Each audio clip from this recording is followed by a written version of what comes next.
Bismillahirrahmanirrahim. Alhamdulillahirrahmanirrahim. Wabihi nasta'in wa ala umuri dunya wa dina wa salli ala sayyidina Muhammad wa ala alihi wa sahbihi wasallam wa ba'd. Bapak sekalian, jadi saya akan membahas mengenai semacam pantulan perjalanan hidup kita yang sangat identik dengan tasbih, ya. Jadi ada namanya, kita kenal namanya kalimat al-baqiyatus sholihat. Kalimat baqiyatus sholihat itu bunyinya kita pasti sudah hafal semua, yaitu subhanallah walhamdulillah wa la ilaha illallah wallahu akbar, la haula wa la quwata illa billahil aliyyil. Nah, kenapa sebegitu urgent dan sangat penting itu kita ucapkan berkali-kali, kita pikirkan dan seterusnya? Karena di dalam kalimat itu tersembunyi perjalanan hidup kita. Sehingga ada seorang ulama besar, Hujjatul Islam, Imam Ghazali, ya, beliau mengatakan seluruh ajaran tauhid, ya, seluruh ajaran tauhid dan amaliyahnya tauhid yang selama ini kita dalami, kita pelajari, dan mulai dulu sampai sekarang ada berjuta-juta kitab buku mengenai tauhid ini. Rupanya semuanya tersimpul di dalam kalimat al-baqiyatus sholihah tadi. Nah, kalimat itu kalau ditulis ya gini.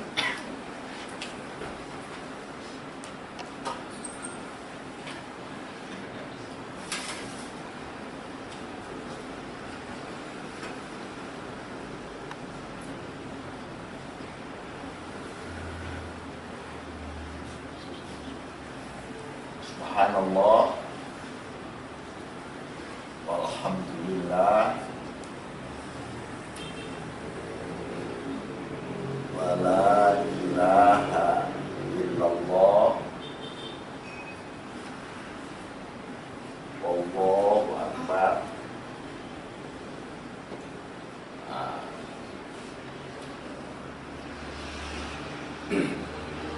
Tambah la haula wa la quwata illa billah.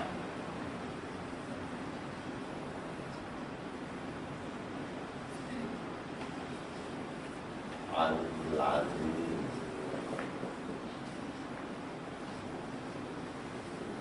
Nah, pasti kita hafal semua, ya. Ini semua diawali subhanallah. Sampai kita dianjurkan oleh Rasulullah SAW untuk mendawamkan, memfikirkan subhanallah, subhanallah 33 kali, kemudian alhamdulillah 33 kali, Allahu akbar 33 kali, tambah 1 kali tetapi dilanjutkan Allahu akbar katsiran walhamdulillahi katsiran subhanallah bukratan wa asila la ilaha illallah wa la syarika lahu wa rasulullah sallallahu alaihi wasallam, biar genap 100.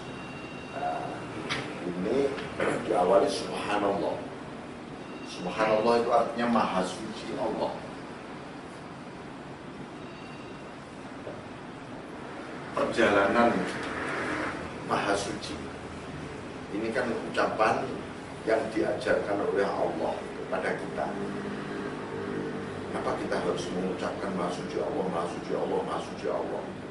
Karena maha suci itu akhir kata, ucapan dari ketakbudayaan kita ketika kita mengakui keimanan kita. Ya Allah, ternyata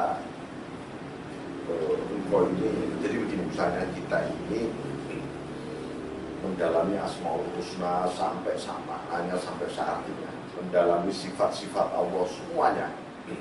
Habis habis itu mengenal diri kita sampai tuntas. Begitu kita saat itu yang muncul adalah ya Allah, kuluman alaiha fan, segalanya ternyata fana Allah. Wa yabqa wajhu rabbika dzil jalali wal ikram, yang ada, yang abadi hanyalah wajahmu yang maha besar dan maha mulia. Jadi subhanallah itu adalah ekspresi sebenarnya. Kalau dari segi kita, kehambaan kita itu ekspresi kehambaan kita. Di akhir perjalanannya dia ternyata menyadari dirinya fana. Nah, ya Allah, ini ternyata kita nggak bisa, yang namanya orang fana itu nggak bisa apa-apa, ya, nggak berdaya, nggak memiliki daya apa-apa. Segalanya seperti sirna, seperti bayang-bayang lah ya. Bayang-bayang, ada benda memiliki bayang-bayang karena ada cahaya. Bayang-bayang itu pasti nggak berdaya, nggak memiliki daya apa-apa, dia bayang-bayang. Nah itu yang disebut fana, itu seperti itu. Alam kehidupan semesta ini, diri kita semua ini seperti bayang-bayang sebenarnya. Nah, fana. Nah, di akhir kesadaran kita sebagai bayang-bayang, maka kita ini nggak bisa mengucapkan kata-kata kecuali Subhanallah, Maha Suci Allah.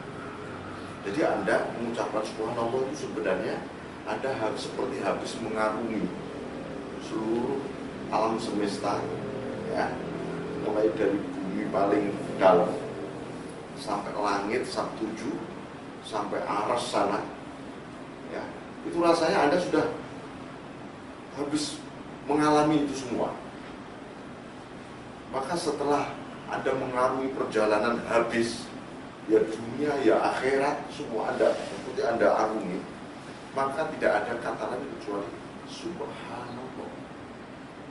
Jadi Subhanallah itu dasarnya bukan main sebenarnya, karena itu akhir seluruh perjalanan, ya perjalanan kebenaran, perjalanan drama kehidupan, perjalanan semesta, semuanya akhirnya Subhanallah, Maha Suci Allah. Nah, karena itu kenapa seluruh isi langit dan bumi ini semua bertasbih. Atom, nuklir, binatang-binatang, spesies apa saja, dari jin apa saja, bertasbih. Kenapa? Karena mereka menyadari fana-nya. Ya. Debu, air, api, energi semua menyadari fana-nya, sehingga dia bertasbih.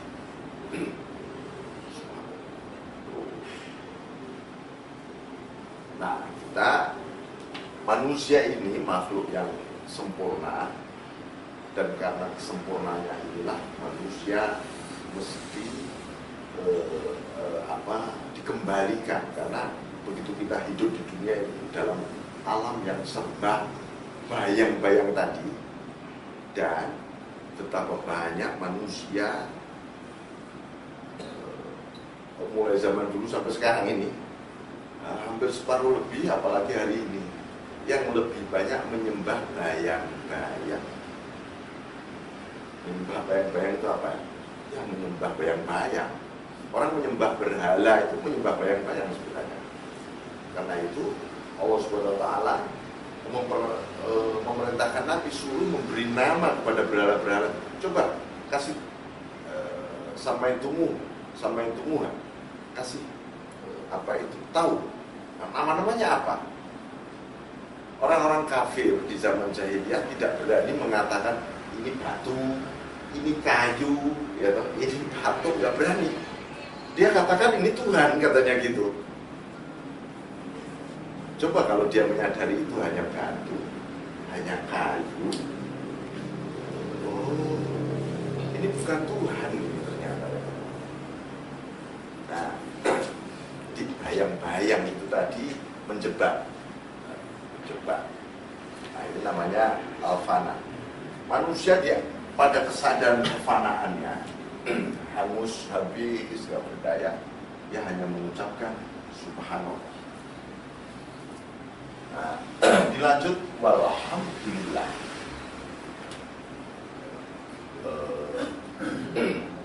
Alhamdulillah. Alhamdulillah itu segala puji bagi Allah.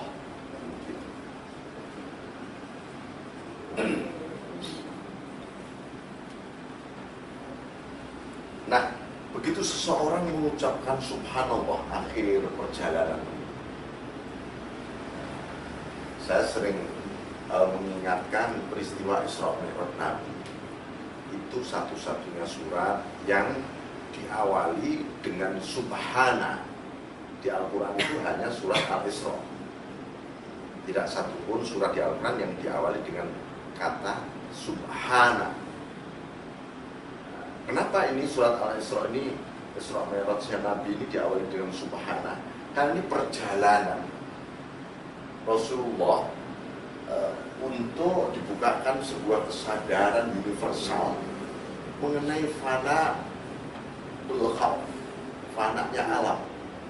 Karena itu beliau harus mengarungi semesta ini.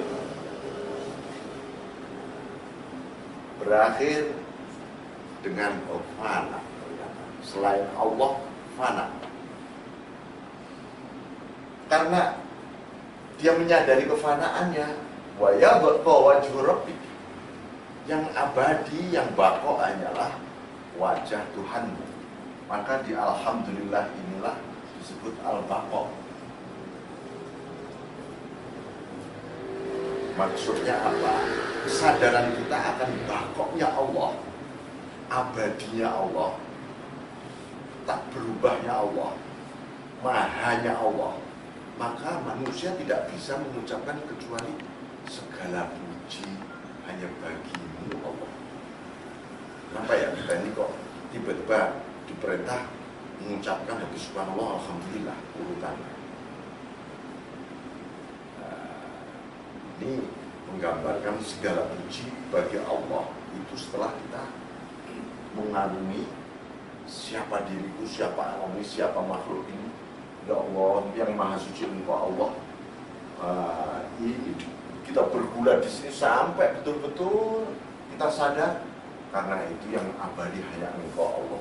Tahu yang abadi hanya Engkau, isi keabadian itu pasti kesempurnaan, keagungan, kebesaran. Maka tidak ada kata lain kecuali kita harus memuji dia. Dan supaya pujian itu selayaknya Allah dipuji, Rasulullah itu pernah bermunajat, la usni sana'an alaik kama asba'at ala nafsi. Tuhan, saya nggak bisa memuji seperti layaknya Engkau dipuji.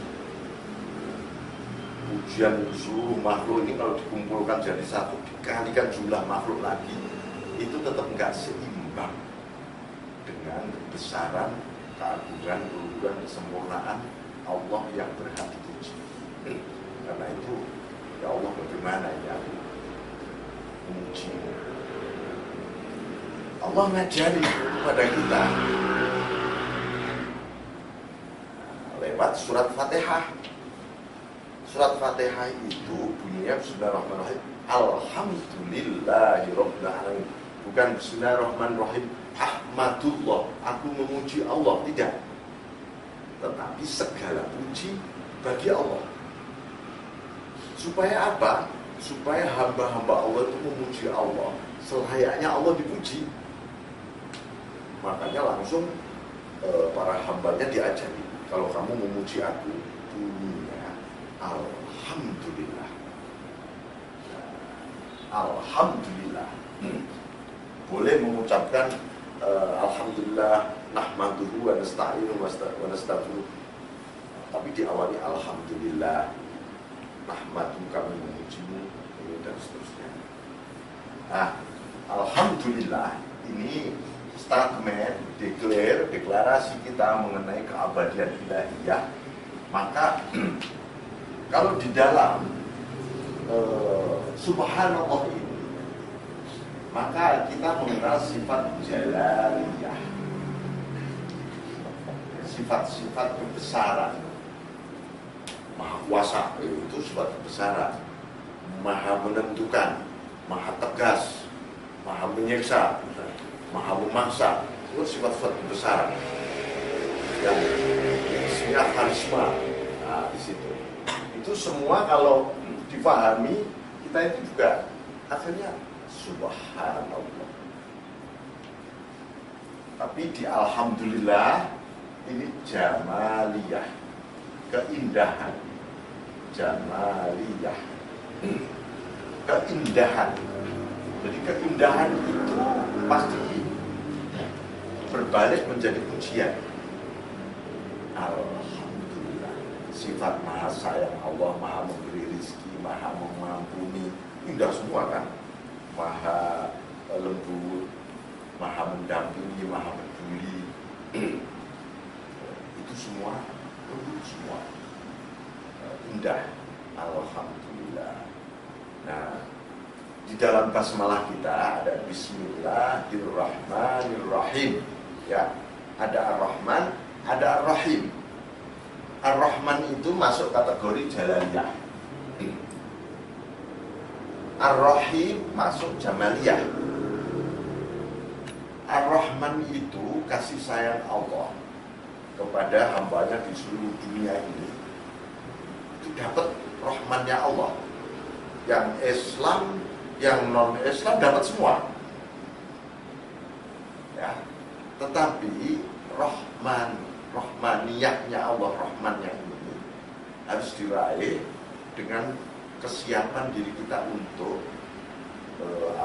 beriman, berjuang, berikhtiar, beribadah, taat, semuanya seperti sebuah perjuangan. Itu Ar-Rahman. Tapi besok Ar-Rahim itu yang dapat hanya orang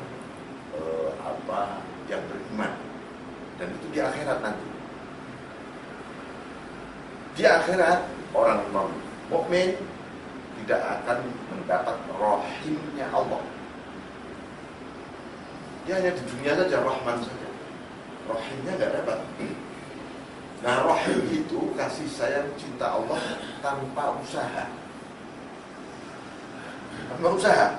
Artinya begini, kita besok di akhirat, wah aku kepengen bebas nih dari neraka gitu misalnya. Yuk kita berjuang ya supaya bebas, gimana?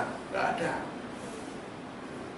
Kita mau masuk surga ini, gimana ya strateginya masuk surga ini ya? Gitu. Nggak ada besok di sana. Di dunia ada orang bicara strategi, taktis, macam-macam. Di akhirat langsung semua dari Allah. Di neraka ya sudah neraka, surga.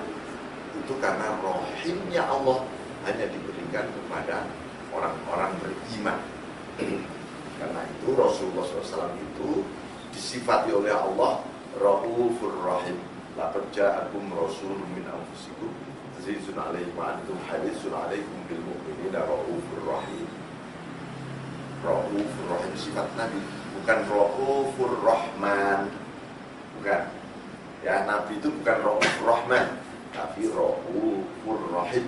Saking sempurnanya kasih sayang rahmatnya Allah kepada Nabi Rahim. Nah, ini subhanallah walhamdulillah. Jadi, ketika kita mengenal ya Allah, Engkau ini maha suci dan Engkau maha terpuji. Kalau begitu, kita membuat deklarasi dari sini. Ya. La ilaha illallah. Kita ada Tuhan selain Allah. Jadi para ulama itu macam-macam memberi penafsiran. Penafsiran untuk amaliyah ya. Penafsiran bukan makna harfiah. Kalau makna harfiahnya tidak ada Tuhan selain Allah. Tapi makna amaliyah. Ketika kita ada yang menyebut la ilaha, ketika la tidak ada yang itu Asmaul Husna ada 99. Tidak ada yang Malik, tidak ada yang Kudus, tidak ada yang Salam, tidak ada yang Al-Mu'min, tidak ada yang Muhaimin, dan seterusnya. Illallah, kecuali Allah. Atau Anda memasuki sifat Allah, la ilallah, ya, wujud kita bakal, tidak ada yang wujud kecuali Allah. Tidak ada yang kidam kecuali Allah. Tidak ada yang bakal kecuali Allah. Itu tidak ada. Semua asma dan sifat Allah itu ngumpul di Jalaliyah dan Jamaliyah. Tidak ada yang Jalaliyah dan tidak ada yang memiliki Jamaliyah kecuali Allah. Jadi orang mengucapkan la ilaha illallah itu sebuah kesempurnaan perjalanan. Maka disebut beriman orang itu. Kembali kepada istilahnya necklace atau intisari dari perjalanan tadi. Illallah, ya, kita ketemu Gusti Allah nih, alasannya kita bertemu Allah. Tidak ada Allah.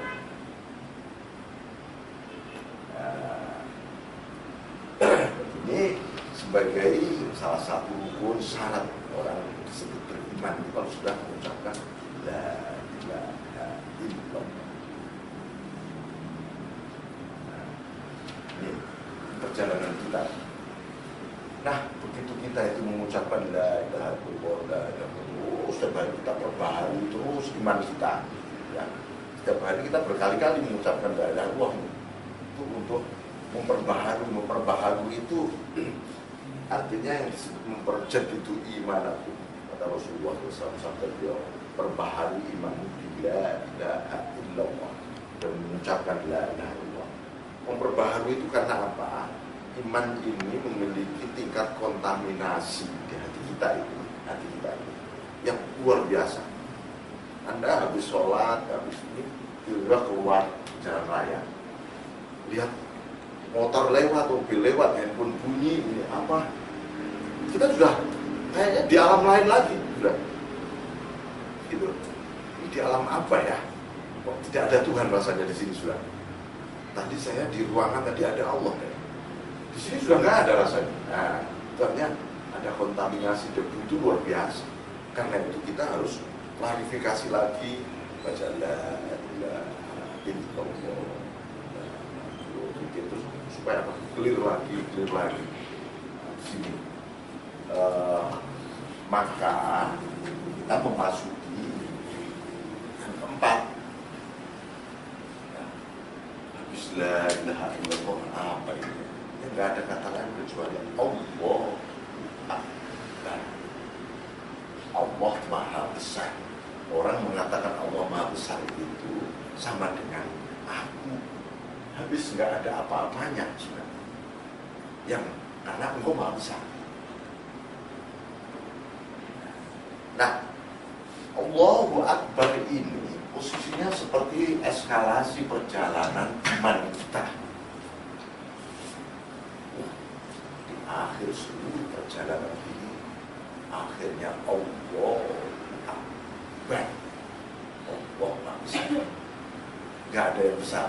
Artinya nggak ada yang bakal berkutik semuanya. Kalau orang mengucapkan Allah Akbar dengan sesuatu, lalu di breakdown. Kalau begitu ya sudah. Di dalam proses saya mewujudkan Allahu Akbar sehari-hari didukung la haula wala quwata illa billahil aliyyil. Tak ada daya, tak ada kekuatan kecuali bersama Allah yang Maha Luhur, Maha Agung. Saya nggak bisa Tuhan terus-menerus ingat kamu kecuali Engkau bersamamu. Bila aku nggak bisa sholat, kalau tidak Engkau beri nur, Engkau beri pertolongan. Aku juga nggak akan pernah baik kalau nggak Engkau ampuni, nggak Engkau buka hatiku. Ini makna la haula wala quwwata.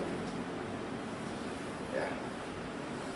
Nah, ini Allah Akbar akhir sekaligus juga awal, karena itu begitu orang itu mengucapkan Allah Akbar, itu apa awal? awal kita menghadap Allah ketika sholat diwajibkan baca takbiratul ihram. Allah. Nanti sholat lagi Allah Akbar lagi. Dan sholat ibadah yang paling banyak takbirnya itu yang di dalam sholat. Setiap gerak-gerik ada takbirnya. Karena gerak-gerik ini lambang perubahan-perubahan. Di dalam proses perubahan-perubahan, manusia memiliki kecenderungan lalai, lupa, lepas dari atmosfernya. Makanya harus ditakbiri lagi. Allahu Akbar. Rukuk Allahu Akbar. Sujud Allahu Akbar. Mau tahiyat Allahu Akbar. Nah, inilah lalu jadi awal. Makanya seringkali digambarkan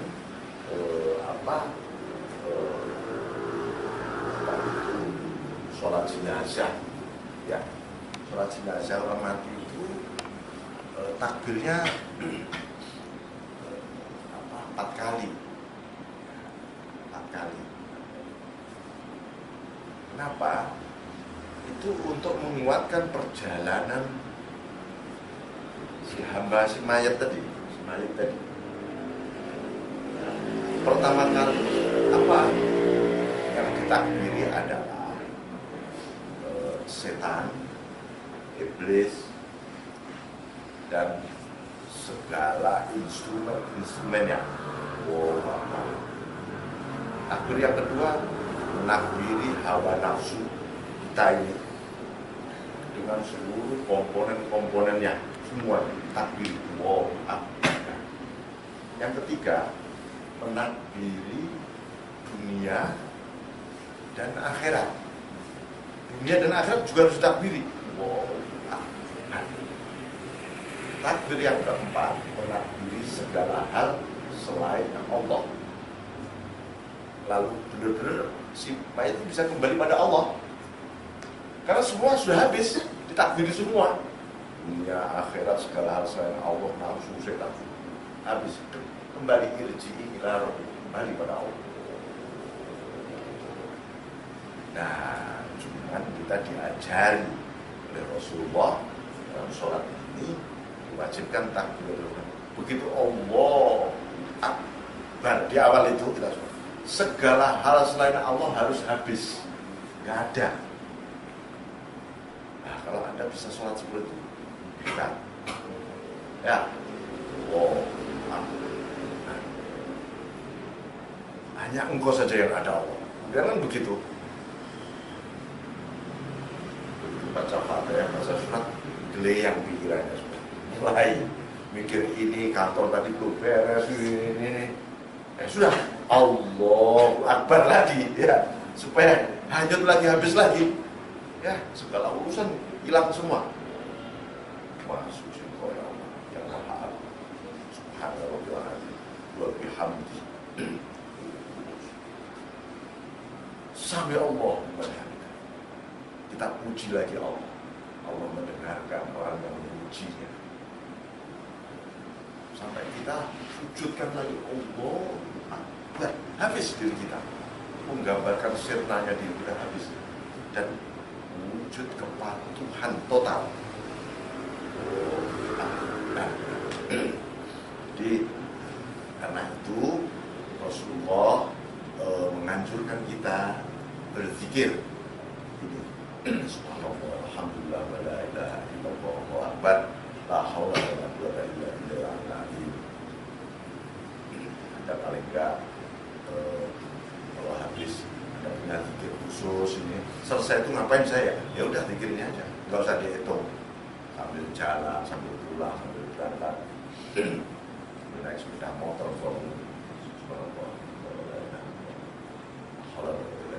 tapi di hati bunyi Allah. Dia mau tidur juga begitu, sampai Rasulullah menganjurkan kepada putrinya Siti Fatimah. Sampai kalau kamu mau tidur baca Subhanallah 33, Alhamdulillah Allah 34, 33 ditambah 1, 34 jadi 100. Digambarkan sampai disebut zikir Fatimiyah gitu.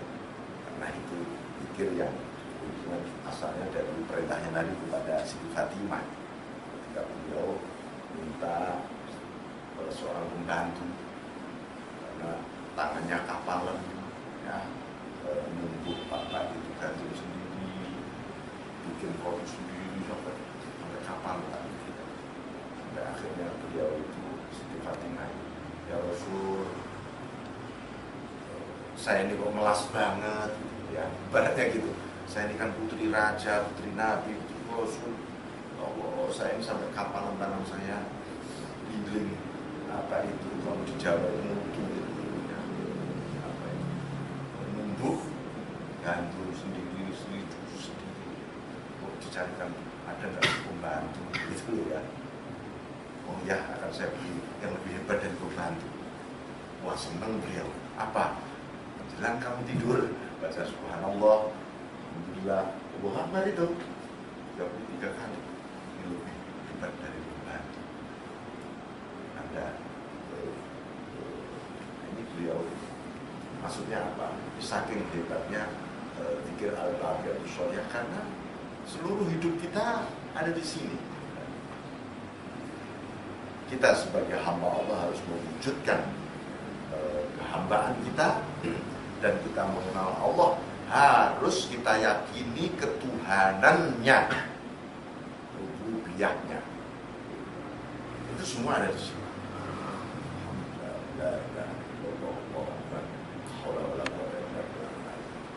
Bahkan ada satu kitab, kitab apa saya lupa, kalau nggak salah Taqwatul Akhbar atau apa ya, disebutkan di sana orang membaca subhanallah alhamdulillah wa la ilaha illallah wallahu akbar sekali itu Allah menciptakan amal makhluk seperti burung itu sedang menyelam di dalam samudra. Burung itu sayapnya memenuhi langit, sebesar langit, masuk dalam samudra. Itu samudranya ya bukan kayak samudra lebih dasar lagi. Kita baca 2 kali, itu burung itu keluar. Kita baca 3 kali, burung itu mengepakkan sayapnya juga.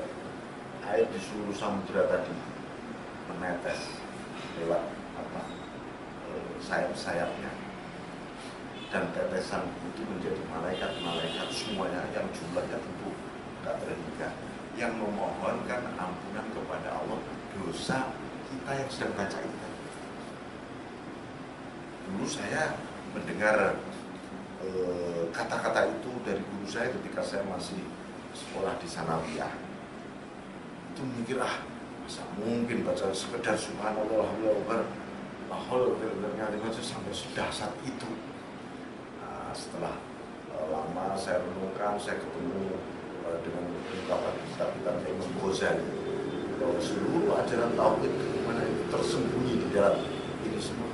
Oh iya, kalau manusia menyadari mengucapkan tasbih, tahlil, takbir, hauqalah, ini lahola itu namanya hauqalah, Allah Akbar namanya takbir, la ilaha illallah itu namanya tahlil, ya, alhamdulillah itu tahmid, subhanallah itu tasbih.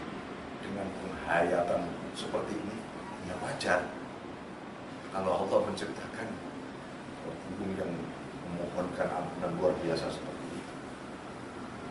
Nah ini sering ini kalau Anda ngajari zikir kepada anak-anak kita, ya, awal-awal diajari ini aja, ayo baca subhanallah alhamdulillah wala ilaha illallah wallahu akbar, jadi mau berangkat sekolah ayo suruh baca 7 kali dulu, itu aja. Lama nanti sudah kelas 3, sekarang naikin 21 kali, atau belakangnya ditambahin astagfirullahaladzim, bagus, alhamdulillah astagfirullahaladzim, bagus. Itu akan berpengaruh bagi masa depan si anak tadi. Ada pertanyaan? Kalau nggak ada pertanyaan, diamalkan saja. Ya, diamalkan.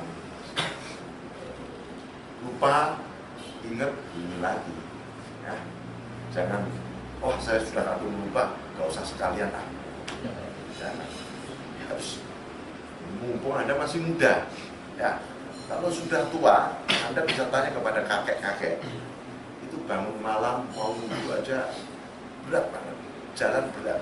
Karena air sedikit masuk angin. Ya toh?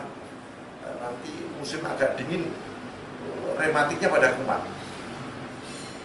Dan dia menyesal kenapa ketika tidak muda dulu, ketika saya masih semangat tidak bangkit beribadah. Ya, kalau mbak-mbak lihat nenek-nenek, gitu. Nenek-nenek pengajian gitu, ya, nenek-nenek kemana mau bawa nyangin gitu, ya kayu putih, dikit-dikit. Nah itu karena dikit-dikit dia pusing. Anda masih muda, terus semangat besar kepada Allah, itu pengaruhnya kepada anak cucu Anda. Saya kira demikian. Assalamualaikum warahmatullahi wabarakatuh.